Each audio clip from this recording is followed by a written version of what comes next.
Assalamualaikum warahmatullahi wabarakatuh. Kami dari kelompok 6 ingin menjelaskan materi unit 6 mengenai fotografi sebagai media pembelajaran. Multi perspektif sangat cocok dipakai untuk mengajarkan pemikiran tentang kehidupan. Kita bisa melihat kehidupan dari beragam perspektif.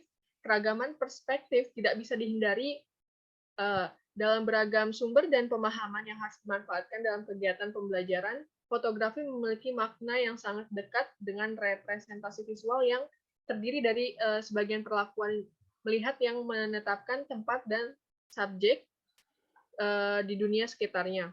Saat ini kamera telah menjadi alat pedagogis yang kuat karena keberadaannya di lingkungan masyarakat sangat sudah tidak asing lagi. Apa yang selama ini bertahun-tahun dirasa terlalu mahal atau sulit untuk digunakan di dalam kelas, sekarang menjadi alat bantu pengajaran yang sangat berharga yang harus diintegrasikan oleh para pendidik ke dalam kurikulum mereka dan mendorong siswa untuk menganalisis dan menggunakannya.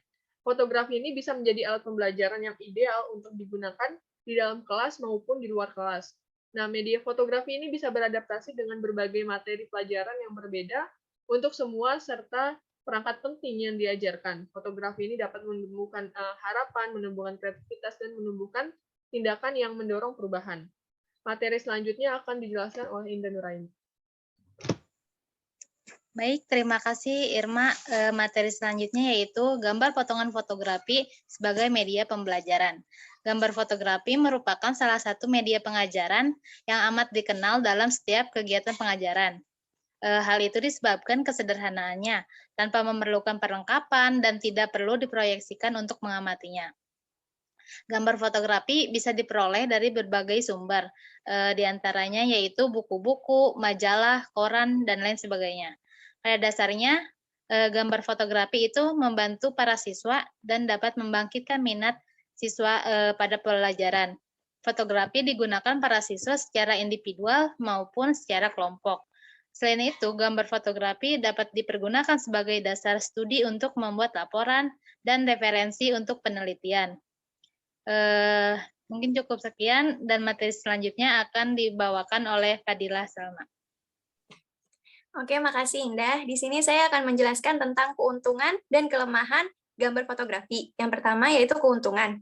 Keuntungan gambar fotografi yang pertama yaitu mudah dimanfaatkan dalam kegiatan belajar mengajar. Yang kedua, harganya relatif lebih murah dibanding dengan media lainnya. Dan yang ketiga, dapat digunakan banyak hal. Nah, yang selanjutnya yaitu kelemahan dalam gambar fotografi yaitu ukuran gambarnya tidak cukup besar jika dipresentasikan dalam kelompok audien yang besar. Yang kedua, gambarnya berupa 2 dimensi. Dan yang terakhir yaitu tidak dapat memperlihatkan gambar secara hidup. Materi selanjutnya akan dipresentasikan oleh rekan saya, Karin. Baik, terima kasih Salma. Untuk materi selanjutnya yaitu prinsip pemakaian gambar fotografi. Prinsip-prinsip yang harus diperhatikan dalam mempergunakan gambar fotografi sebagai media visual pada setiap kegiatan pengajaran antara lain, yang pertama, pergunakanlah gambar untuk tujuan pembelajaran yang spesifik, yaitu dengan cara memilih gambar tertentu yang akan menjelaskan inti pelajaran. Yang kedua, padukan gambar pada pelajaran. Sebab keefektifan pemakaian gambar fotografi di dalam proses belajar mengajar memerlukan keterpaduan.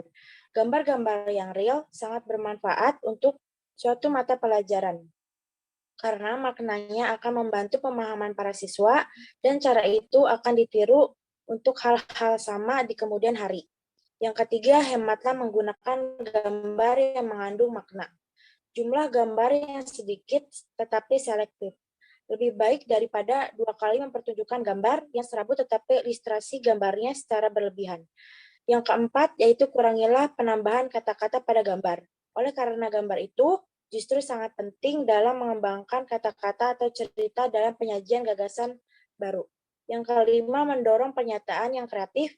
Melalui gambar, misalnya siswa dapat mengembangkan keterampilan bahasa lisan dan tulisan seni grafis dan bentuk kegiatan lainnya.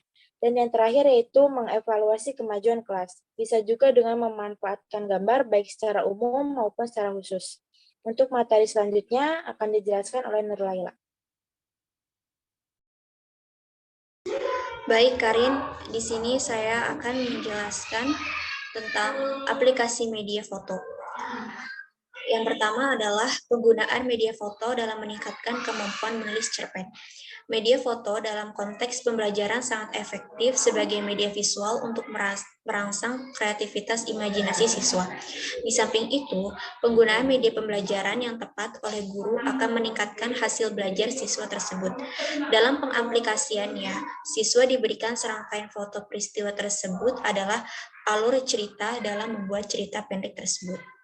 Dan yang kedua adalah penggunaan foto tersusun dalam suatu urutan diharapkan dapat bercerita tentang apa yang ingin disampaikan atau media foto story. Foto story adalah bentuk penyajian gambar foto yang diambil berdasarkan topik atau peristiwa yang dibutuhkan sehingga susunan dan setiap gambar foto tersebut mampu memberikan tentang maksud dari gambar tersebut. Pengaplikasiannya yang pertama adalah guru membuka pelajaran dengan terlebih dahulu membacakan teks-teks atau pesan yang terdapat dalam media foto story secara keseluruhan.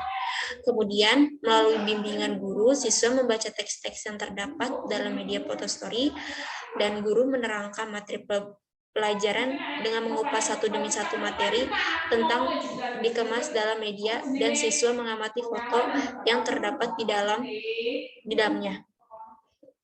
Kemudian, guru memilih siswa untuk mempraktekkan apa yang terdapat dalam media foto story, siswa mempraktekkan gerakan-gerakannya, kemudian guru bersama siswa menyimpulkan materi, dan yang terakhir adalah guru mengadakan evaluasi pengajaran.